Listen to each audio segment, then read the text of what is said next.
প্রিয় দর্শক, দেশের এখন সবচেয়ে আলোচিত বিষয় হচ্ছে আয়নাঘরের উদ্বোধন। এই আয়নাঘরের উদ্বোধন নিয়ে কাশেম চাচার কোনো বক্তব্য নাই কেন, এই অভিযোগ আমাকে শুনতে হচ্ছে।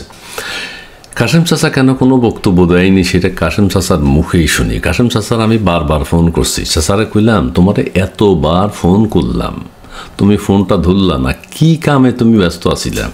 চাচা কইল যে তোর চাচির লোকে ব্যস্ত আছিলাম, ওই আয়নাঘর নিয়েই তোর চাচির লোকে ঝামেলাটা হয়েছে। আমি বললাম চাচির লোকে আবার তোমার আয়নাঘর নিয়ে কী ঝামেলা?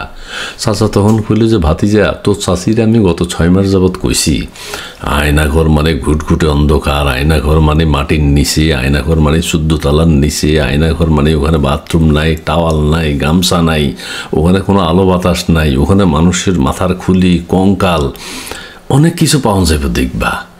তোর চাচি কইল কিছুই পাইত না। আমি বললাম পাইব। তোর চাচি কইল কিছুই হাওয়া যাইত না। আমি কইলাম হাইব।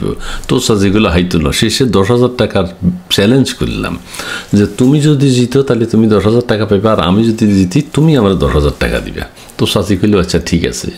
কিন্তু ভাতিজারে দুঃখের বিষয় হইল, আজকে যখন উদ্বোধন হইল তোর চাচি আমারে খালি খোঁচা মাইরা মাইরা কয়, কই তুমি না কইছিলা মিনসে ওই যে আলো নাই বাতাস নাই, ওই যে জানালা দিয়ে আলো ঢুকতেছে, ওই যে ফ্যান আছে, ওই যে হাই কমোড আছে। তোর চাচি যখন আমারে খোঁচাই এগুলো কয় তখন আমার হৃদকম্পন বেড়ে যেতেছিল। তোর চাচি আমারে কইল কই মাথার কঙ্কাল কই, কই খুলি কই, কিছুই তো নাই। আমি তো লজ্জায় অপমানে তোর চাচিরই 10,000 টাকা যেমন দিয়া ওখান থেকে বাইরে। এখন তুই কী করবি ক? চাচারে তখন আমি কইলাম যে চাচা, এই যে আয়নাঘর উদ্বোধন হইল তোমার কাছে কি মনে হইতেছে? তুমি তো হাইরা গেছো, আচ্ছা ঠিক আছে তোমার মন খারাপ, তারপরেও কি মনে হয়? চাচা তখন কইল ভাতিজা, যারা আয়নাঘর উদ্বোধন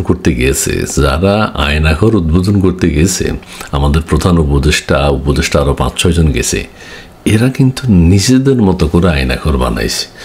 আমি বললাম নিজেদের মতো করে কেন বানাবে?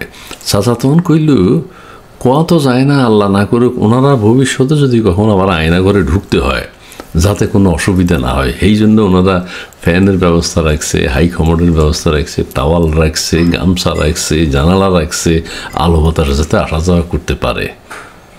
চাচার আমি কইলাম চাচা তুমি এটা কী কইলা? চাচাটা কি কইল যে হেরা যদি কখনো আয়নাঘরে যাইতে হয় হেদের সব সুযোগ সুবিধা ওখানে রাখছে। আমরা আয়নাঘরের যে ভয়ঙ্কর বর্ণনা শুনছি সেটা তো কিছুই দেখি নাই। তার মানে আয়নাঘর নতুন করে বানাইয়া তারা নিজেদের মতো করে পরিকল্পনা করে আয়নাঘর সাজাইছে। আচ্ছা, চাচারা আবার জিজ্ঞেস করলাম চাচা তুমি আর কি দেখছো, আর কি বলার আছে তোমার? চাচা কইল যে চাচা ভাতিজা, ওই যে আয়নাঘরে কিন্তু আমাদের দেশে কোনো সাংবাদিক, দেশে কোনো ক্যামেরা যাইতে পারে নাই। আমি বললাম কেন চাচা? চাচা কইল যে ওই যে দেশি ক্যামেরা, দেশি সাংবাদিক গেলে অসুবিধা আছে, এরা খোঁচাই নানান কথা জিজ্ঞেস করবো যে আয়নাঘরে শুনছি আলো নাই, এখন আলো ঢুকলো কেমনে? আয়নাঘরে শুনছি ফ্যান নাই, এখন ফ্যান আইলো কীভাবে? আর ওই আসিফ মাহমুদ আমাদের উপদেষ্টা, উনি তো কইছি আয়নাঘরে তাদের যেই রুমে ছিল ওই রুম নাকি এখন বড় করছে, তার মানে ভাঙা চুরে ওনারা বড় করছে। আরও অনেক কিছু খোঁচাই জিগাইতো, দেখাইতো, আমাদের প্রধান উপদেষ্টায় বিরক্ত হইতো, আর যত কিছু দেখাইতো তোর চাচি আমার খালি খোঁচাইতো যে কইছিলাম না এটা নাই, কইছিলাম না এইটা নাই।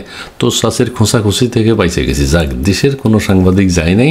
ও আল জাজিরা আর কি যেন নেত্র নিউজের যারা আয়নাঘরের কনসেপ্টটা তৈরি করছে হেরা গেছে, এরা 2 জন। আর আমাদের ওই প্রেস সচিবের ওখান থেকে যে 2-1টা ছবি পত্রিকায় দেওয়ার দরকার সেগুলো দিছে। আমি বললাম চাচা এই অবস্থা তাইলে? চাচারে বললাম চাচা তুমি যাও, চাচিরা এখন থামাও, তোমার দুঃখ কমাও, আর ওই 10,000 টাকা তো তোমার গেল, লাগলে আমার থেকে নিও, আর যদি মনে করো যে লাগতো না তাহলে চাচির লোকে যায় আজকে ভালো হোটেলে রেস্টুরেন্টে যেয়ে খাও যাও। চাচা হলে গেল।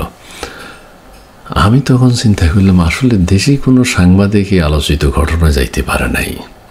আর চাচা এটা কী কইল এটা তো আমার মাথায় ঢুকে গেছে যে এই উপদেষ্টাদেরকে যদি কখনো আয়নাঘরে যাইতে হয়, আল্লাহ না করুক, তাইলে এই আয়নাঘর হেরা হেদের মতো করে এই জন্য বানাইছে। ওই জন্য আগের আয়নাঘরের সাথে এখনকার আয়নাঘরের কোনো মিল নেই।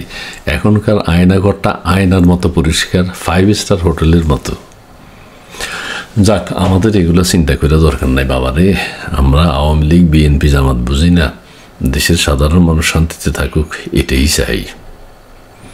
ধন্যবাদ।